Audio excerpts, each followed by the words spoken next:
ہے کئی مرتبہ واضح کر چکا ہوں کہ قرآن کا فلسفہ یہ ہے کہ جو ایمانی حقائق ہیں، خاص طور پر اللہ کی ذات کا علم اور اس کی صفات کا علم، وہ روح انسانی کے اندر موجود ہے، بس صرف اس پر ظہور کا پردہ طاری ہو گیا۔ جیسے آپ کو کوئی چیز پہلے معلوم تھی، اب یاد نہیں رہی، معلوم تھی لیکن اب بھول گیا۔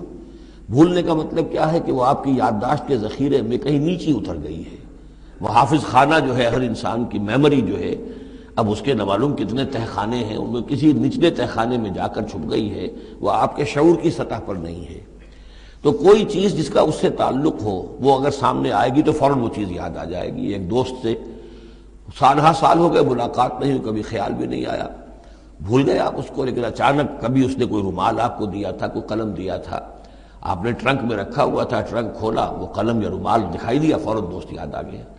تو یہ قلم یا یہ رومال جو ہے، یہ آیت ہے، یہ نشانی ہے۔ اس نشانی سے آپ کو ایک بھولی بسری بات یاد آ گئی۔